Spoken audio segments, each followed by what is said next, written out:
Hi guys, ಎಲ್ಲರಿಗೂ ನಮಸ್ಕಾರ. ನಾನು ಸುಪ್ರೀತಾ ಗಣೇಶ್. ನನ್ನ ಯೂಟ್ಯೂಬ್ ಚಾನಲ್ಗೆ ನಿಮಗೆಲ್ಲರಿಗೂ ಸ್ವಾಗತ ಗೈಸ್. ಬನ್ನಿ, ಇವತ್ತು ನಾವು ಸೈಡ್ ಕಟ್ ಯಾವ ಥರ ಸ್ಟಿಚಿಂಗ್ ಮಾಡೋದಂತ ತೋರಿಸ್ಕೊಡ್ತಿದ್ದೇನೆ. ಆಲ್ರೆಡಿ ನಾವು ಯಾವುದು ಶೋಲ್ಡರ್ ಮತ್ತು ಸೈಡ್ ಸ್ಟಿಚ್ ಯಾವ ಥರ ಫಿಟ್ಟಿಂಗ್ ಮಾಡೋದಂತ ತೋರಿಸ್ಕೊಟ್ಟಿದ್ದೇನೆ. ನೆಕ್ಸ್ಟ್ ಇನ್ನು ಸೈಡ್ ಕಟ್ ಯಾವ ಥರ ಸ್ಟಿಚಿಂಗ್ ಮಾಡೋದಂತ ಹೇಳಿಕೊಡ್ತೇನೆ. ಕರೆಕ್ಟಾಗಿ ನೋಡ್ಕೊಳ್ಳಿ ಗೈಸ್. ಇದು ತುಂಬಾ ಕೆಲವರಿಗೆ ಕಷ್ಟ ಆಗುತ್ತೆ ಸೈಡ್ ಕಟ್ ಸ್ಟಿಚಿಂಗ್ ಮಾಡೋದು, ಬಟ್ ನಿಮಗೆ ಈಸಿ ಆಗುವ ಹಾಗೆ ನಾನು ಹೇಳಿಕೊಡ್ತಿದ್ದೇನೆ. ನೋಡಿ ಗೈಸ್, ಇಲ್ಲಿ ಸೈಡ್ ಕಟ್ಟಲ್ಲಿ ನಮಗೆ 1 ಇಂಚು ಮಾರ್ಕ್ ಇರಬೇಕು. ಅದಕ್ಕಿಂತ ಜಾಸ್ತಿ ಇದ್ದರೆ ಬಟ್ಟೆ ಅಗಲ ಜಾಸ್ತಿ ಆಗುತ್ತೆ.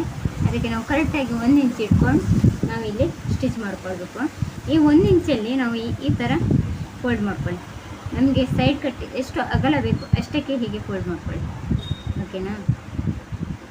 ನೋಡಿ, ಈ ಥರ ನೀಡಲ್ ಸಹ ಹಾಕೊಂಡು ಸ್ಟಿಚಿಂಗ್ ಮಾಡ್ಬೋದು, ಬಟ್ ನಾನು ನೀಡಲ್ ಹಾಕಿ ತೋರಿಸ್ಬೇಕಾ? ಓಕೆ, ನೀಡಲ್ ಹಾಕಿ ನಾನು ಸ್ಟಿಚಿಂಗ್ ಮಾಡ್ತೇನೆ. ಒಂದನ್ನು ನಾನು ಈ ಥರ ಸ್ಟಿಚಿಂಗ್ ಮಾಡಿ ತೋರಿಸ್ತೇನೆ. ನಿಮಗೆ ಅರ್ಥ ಆಗಲಿಲ್ಲ ಅಂದರೆ ನೀಡಲ್ ಹಾಕಿ ಸ್ಟಿಚ್ ಮಾಡ್ಕೊಳ್ತೇನೆ. ಓಕೆ, ಈ ಥರ ಇಟ್ಕೊಳ್ಳಿ. ಈ ಥರ ಇಟ್ಕೊಂಡು ಇಲ್ಲಿ ಕೆಳಗೆ 1/2 ಇಂಚಲ್ಲಿ ಹೀಗೆ ಫೋಲ್ಡ್ ಮಾಡ್ಕೊಳ್ಳಿ. ಓಕೆ, ಇಲ್ಲಿ ಇದನ್ನು ಹೀಗೆ ಇಟ್ಕೊಂಡು ಇಲ್ಲಿಂದ ಇದನ್ನು ಹೀಗೆ ಇಟ್ಕೊಂಡು ಡಬಲ್ ಫೋಲ್ಡ್ ಮಾಡಿ. ಓಕೆ, ಕಾಣ್ತುಂಟಲ್ಲ ವಿಡಿಯೋ? ಈ ಥರ ಹೀಗೆ ಇಟ್ಕೊಂಡು ಇದನ್ನು ಈ ಥರ ಹೀಗೆ 2 ಕಡೆಯಲ್ಲಿ ಇಟ್ಕೊಳ್ಳಿ. ಈ ಥರ ಬಟ್ಟೆ ತಿರುಗಿಸಿ ನೆಕ್ಸ್ಟ್ ಇದನ್ನು ಈ ಥರ ಫೋಲ್ಡಿಂಗ್ ಸೈಡಲ್ಲಿ ಸ್ಟಿಚ್ ಹಾಕ್ಕೊಳ್ಳಿ. ಓಕೆ, ಇಲ್ಲಿ ಬಿಡಬಾರ್ದು. ಇಲ್ಲಿ ಲೈನಿಂಗ್ ಉಂಟಲ್ಲ, ಅಲ್ಲಿ ಕರೆಕ್ಟಾಗಿ ಹೀಗೆ ಇಟ್ಕೊಳ್ಳಿ. ಆಚೆ ಈಚೆ ಮಾಡ್ಕೊಳ್ಬೇಡಿ. ಈ ಥರ ಹೀಗೆ ನೀಡಲನ್ನು ಕೆಳಗೆ ಇಟ್ಕೊಳ್ಳಿ. ಪುನಃ ಸರಿ ಮಾಡ್ಕೊಳ್ಳಿ.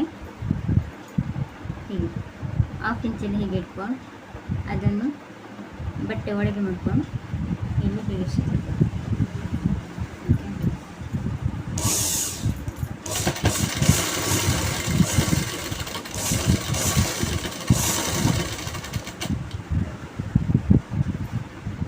ಹೀಗೆ ಇಟ್ಕೊಂಡು ಪುನಃ ಫೋಲ್ಡಿಂಗ್ ಮಾಡ್ಕೊಳ್ಳಿ. ಸ್ವಲ್ಪವೇ ನಿಲ್ಲಿಸಿ ನೀವು ಸ್ಟಿಚಿಂಗ್ ಮಾಡ್ಕೊಳ್ಬೋದು. ಸ್ವಲ್ಪವೇ ನಿಲ್ಲಿಸಿ ಸ್ಟಿಚಿಂಗ್ ಮಾಡ್ಕೊಳ್ಳಿ. ಇಲ್ಲಿ ಬರುವಾಗ ಕರೆಕ್ಟಾಗಿ 1/2 ಇಂಚಲ್ಲಿ ಇಟ್ಕೊಂಡು ಹೀಗೆ ಇಲ್ಲಿ ಫೋಲ್ಡ್ ಮಾಡಬೇಕು.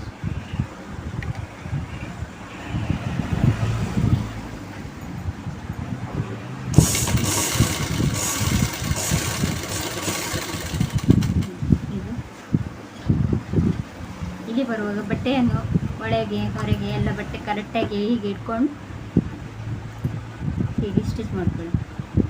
ಇಲ್ಲಿ ಸೈಡ್ ಕಟ್ ಕರೆಕ್ಟ್ ಇರಬೇಕು. ಇಲ್ಲಿ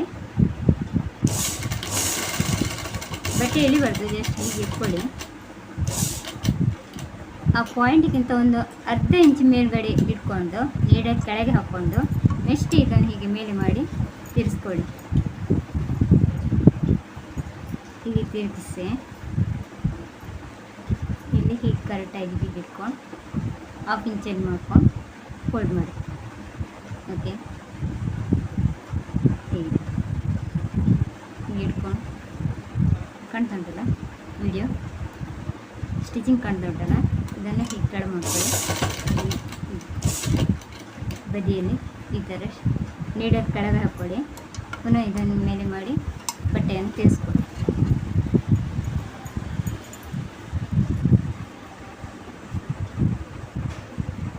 ಹೀಗೆ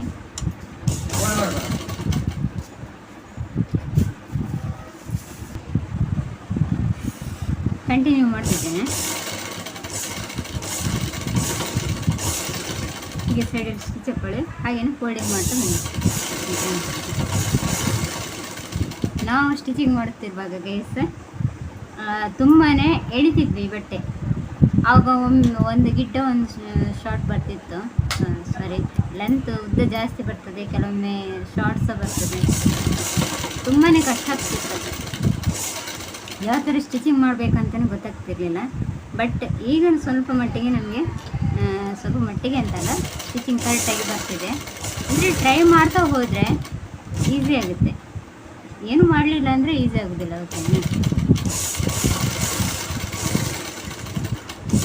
ಸೈಡ್ ಕಟ್ ಸ್ಟಿಚಿಂಗ್ ಮಾಡೋದಂದರೆ ತುಂಬ ಕಷ್ಟ ಆಗ್ತಿತ್ತು ಗೈಸ್. ಮತ್ತೆ ಮತ್ತೆ ಬಿಚ್ಚಿ ಮಾಡ್ತಿದ್ವಿ. ಬಟ್ ಈಗ ನಮಗೆ ಈಸಿ ಆಗಿದೆ, ಈಸಿ ಆಗ್ತಂದ್ಬಿಟ್ಟು ಈ ಥರ ಬರ್ತದೆ. ಓಕೆನಾ, ನೋಡಿದ್ರಲ್ಲ ಯಾವ ಥರ ಸೈಡ್ ಕಟ್ ಸ್ಟಿಚ್ ಮಾಡೋದಂತ. ಹೀಗೇನೆ ಕಲಿತಾ ಇರಿ ಗೈಸ್, ನಿಮಗೆ ಈಸಿ ಆಗುತ್ತೆ. ಫೋಲ್ಡಿಂಗ್ ಮಾಡುವಾಗ ಕರೆಕ್ಟಾಗಿ ಬಂದರೆ ನಮಗೆ ಈಸಿ ಆಗುತ್ತೆ. ಓಕೆ, ನೆಕ್ಸ್ಟ್ ಮಾಡಿ ತೋರಿಸ್ತೇನೆ ಯಾವ ಥರ ಅಂತ. ನೆಕ್ಸ್ಟ್ ಇನ್ನೊಂದು ಸೈಡಲ್ಲಿ ಮಾಡಲಿಕ್ಕೆ ಉಂಟಲ್ಲ, ಅದನ್ನು ಸಹ ಮಾಡ್ತೇನೆ, ನೋಡ್ಕೊಳ್ಳಿ. ನೀಡಲ್ಲಿ ಯೂಸ್ ಮಾಡ್ಕೊಳ್ಬೋದು, ಬಟ್ ಬೇಕಿದ್ದರೆ ತೋರಿಸ್ತೇನೆ. ಪ್ರಾಕ್ಟೀಸ್ ಉಂಟು, ಆದರೂ ನೀಡಲ್ಲಿ ಹಾಕಿ ನಿಮಗೆ ಮಾಡಬೇಕಂದ್ರೆ ಈ ಥರ ಮಾಡ್ಕೊಳ್ಳಿ.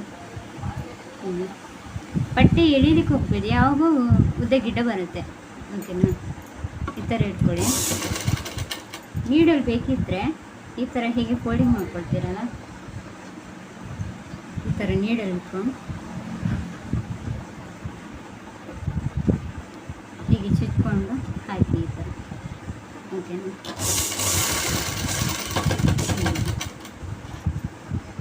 ನೀಡಲ್ ಅಲ್ಲೇ ಇರುತ್ತೆ. ಹೀಗೆ ಮತ್ತೆ ತೆಗೀರಿ. ಬೇಕಿದ್ರೆ ಮೇಲ್ಗಡೆ ಪುನಃ ಆ ಥರ ನೀಡಲ್ ಹಾಕ್ಕೊಂಡು ಸ್ಟಿಚ್ ಮಾಡಿ. ಇಲ್ಲಾಂದರೆ ಫುಲ್ಲು ನೀಡಲ್ ಹಾಕ್ಕೊಂಡು ಹೀಗೆ ಫೋಲ್ಡಿಂಗ್ ಮಾಡಿಕೊಂಡು ಒಂದು ಕಡೆ ಇಲ್ಲಿ ಮೇಲ್ಗಡೆ ಆ ಥರ ಫುಲ್ಲು ನೀಡಲ್ ಹಾಕ್ಕೊಂಡು ನೀವು ಸ್ಟಿಚಿಂಗ್ ಮಾಡಿದರೂ ಸಹ ಆಗುತ್ತೆ, ಈಸಿ ಆಗಲಿಕ್ಕೆ. ಮತ್ತೆ ಮತ್ತೆ ಬರುತ್ತೆ ನಿಮಗೆ. ಸ್ವಲ್ಪ ಕಷ್ಟ ಆದರೂ ಟ್ರೈ ಮಾಡ್ತಾ ಇರಿ, ಈಸಿ ಆಗುತ್ತೆ.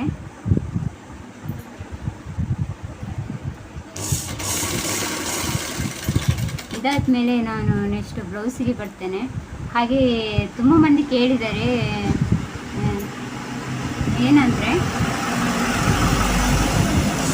ಚಿಕ್ಕ ಮಕ್ಕಳಿಗೆ 5 ವರ್ಷದ್ದು 6 ವರ್ಷದ್ದು ಯಾವ ಥರ ಮೆಜರ್ಮೆಂಟ್ ಬರುತ್ತೆ ಅಂತ ಕೇಳ್ತಾರೆ. ಬಟ್ ಏನು ಗೊತ್ತಾ ಗೈಸ್, ನಾನು ನೋಟ್ಸ್ ಆಲ್ರೆಡಿ ಹೇಳಿಕೊಡ್ತೇನಲ್ಲ, ಆ ನೋಟ್ಸಲ್ಲಿ ನೀವು ಯಾವುದೇ ಮೆಜರ್ಮೆಂಟ್ ಇಟ್ಕೊಳ್ಳಿ, ಅದನ್ನು ನಿಮಗೆ ಅದೇ ಥರ ಆ್ಯಡ್ ಡಿವೈಡ್ ಅದೇ ಥರ ಮಾಡ್ಕೊಂಡು ಬಂದರೆ ಆಯಿತು. ಓಕೆನಾ, ಈಗ ಆಲ್ರೆಡಿ ಎಷ್ಟು ಚಿಕ್ಕ ಮಕ್ಕಳದ್ದು ಈಗ ಇದ್ದರೆ ಫ್ರಾಕಲ್ಲಿ ನಿಮಗೆ ಲೆಂತ್ ಬೇರೆ ಬೇರೆ ಬರುತ್ತೆ. ಕೆಲವರದ್ದು ಒಂದು 6 ವರ್ಷದ್ದು 8 ವರ್ಷದ್ದು ಆ ಥರ ಬರುತ್ತಲ್ಲ, ಆವಾಗ ಅದಕ್ಕೆ ನಾವು ಯಾವ ಥರ ಆ್ಯಡ್ ಮಾಡ್ಕೊಳ್ಬೇಕು ಕರೆಕ್ಟಾಗಿ ನೋಟ್ಸ್ ನೋಡ್ಕೊಂಡು ಹೋದರೆ ನಿಮಗೆ ಆ ಥರನೇ ಆ್ಯಡ್ ಮಾಡ್ಕೊಂಡು ಹೋಗಿ. ಚೆಸ್ಟಿಗೆ ಡಿವೈಡ್ ಬೈಡ್ 1.5 ಇಲ್ಲಾಂದರೆ 2 ಇಂಚು ಆ ಥರ ಚೆಸ್ಟ್ ನಿಮಗೆ ಎಷ್ಟು ಇರುತ್ತೆ ಅದನ್ನು 4ಇಂದ ಡಿವೈಡ್ ಮಾಡ್ಕೊಳ್ಳಿ, ಆವಾಗ ನಿಮಗೆ ಚೆಸ್ಟ್ ಕರೆಕ್ಟಾಗಿ ಬರುತ್ತೆ. ಅದನ್ನೇ ಮೆಜರ್ಮೆಂಟ್ ಡಯಾಗ್ರಾಮ್ ಕೊಟ್ಟಿದ್ದೇನಲ್ಲ, ಅದನ್ನೇ ಇಟ್ಕೊಂಡು ನೀವು ಅಳತೆ ಮಾಡಿದರೆ ಕರೆಕ್ಟಾಗಿ ಬರುತ್ತೆ. ಅದರಿಂದ ನಿಮಗೆ ಅಳತೆ ಚೇಂಜ್ ಆದರೆ, ಅಳತೆ ಬೇರೆ ಆದರೂ ಸಹ ನೋಟ್ಸ್ ಕಂಪ್ಲೀಟಾಗಿ ನೋಡಿಕೊಂಡು ನಿಮ್ಗೆ ನೋಟ್ಸ್ ರೆಡಿ ಮಾಡ್ಕೊಳ್ಳಿ. ಹಾಗೆ ನೋಡಿಕೊಂಡು ಮಾಡಿದರೂ ಸಹ ನಿಮಗೆ ಈಸಿ ಆಗುತ್ತೆ. ಯಾವುದೇ ಅಳತೆ ಇರಲಿ ಅದನ್ನೇ ಯೂಸ್ ಮಾಡ್ಕೊಂಡು ಹೋಗ್ಬೋದು. ಓಕೆನಾ, ಈ ಥರ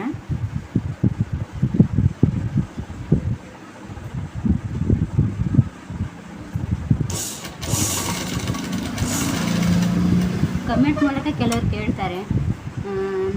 ನನ್ನ ಗೈಸ್ ಎಲ್ಲ ಕೇಳುವಾಗ ನನಗೆ ನಾನು ಯಾವುದೇ ಕ್ವಶನಿಗೆ ಸಹ ಆನ್ಸರ್ ಮಾಡ್ತೀನಿ. ಯಾರೇ ಮಾಡಲಿ ಮೆಸೇಜ್ ಕಮೆಂಟ್ ಮಾಡಿದರೆ ಸಹ ನಾನು ರಿಪ್ಲೈ ಕೊಡ್ತೇನೆ. ರಿಪ್ಲೈ ಕೊಡೋದು ಯಾವುದೂ ಇಲ್ಲ. ಓಕೆ, ಏನೇ ಡೌಟ್ ಇದ್ದರೂ ಕೇಳಿ, ಹೇಳ್ತೇನೆ. ಸ್ಟಿಚಿಂಗಲ್ಲಿ ಆಗಲಿ ನೋಟ್ಸಲ್ಲಿ ಆಗಲಿ ಯಾವುದಾದ್ರು ಡೌಟ್ ಇದ್ದರೆ ಕೇಳ್ಬೋದು ಗೈಸ್. ಓಕೆ, ಸೈಡ್ ಕಟ್ ನೋಡಿದ್ರಲ್ಲಿ ಯಾವ ಥರ ಅಂತ.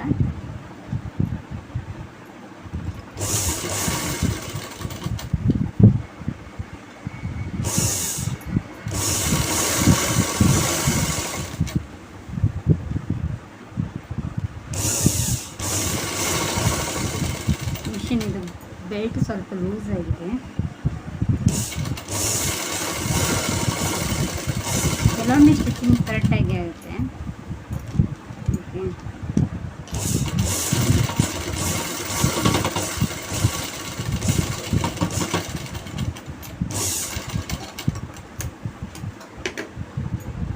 ಓಕೆ ಗೈಸ್, ನೋಡಿದ್ರಲ್ಲ ಯಾವ ಥರ ಸೈಡ್ ಕಟ್ ಸ್ಟಿಚಿಂಗ್ ಮಾಡೋದು ಅಂತ. ಹಾಗೆ ಇಲ್ಲಿ ಸಹ ಸ್ಟಿಚ್ ಮಾಡಲಿಕ್ಕೆ ಉಂಟು ಸೈಡಲ್ಲಿ, ಇಲ್ಲಿ ಅದನ್ನು ನೆಕ್ಸ್ಟ್ ವಿಡಿಯೋದಲ್ಲಿ ನಾನು ಹೇಳಿಕೊಡ್ತೇನೆ. ಓಕೆನಾ, ಓಕೆ ಗೈಸ್, ಬಾಯ್, ಜೈ ಶ್ರೀ. ಹಾಗೆ ನನ್ನ ವಿಡಿಯೋಕ್ಕೆ ಲೈಕ್ ಮಾಡಿ, ಹಾಗೆ ಶೇರ್ ಮಾಡಿ, ಹಾಗೆ ಕಮೆಂಟ್ ಸಹ ಮಾಡಿ, ಹಾಗೆ ಸಬ್ಸ್ಕ್ರೈಬ್ ಕೂಡ ಮಾಡ್ಕೊಳ್ಳಿ. ತುಂಬ ಮಂದಿ ನೋಡ್ತಾರೆ ಬಟ್ ಸಬ್ಸ್ಕ್ರೈಬ್ ಮಾಡೋದಿಲ್ಲ. ಆವಾಗ ನನಗೆ ಸ್ವಲ್ಪ ಬೇಜಾರಾಗುತ್ತೆ, ಅಂದರೆ ನೋಡ್ತಾರೆ ಬಟ್ ಸಬ್ಸ್ಕ್ರೈಬ್ ಮಾಡ್ಕೊಳ್ಬಿಲ್ವಲ್ಲ, ಮತ್ತು ಸ್ಕಿಪ್ ಮಾಡಿದೆ ವಿಡಿಯೋನ ನೋಡ್ಕೊಳ್ಳಿ ಗೈಸ್.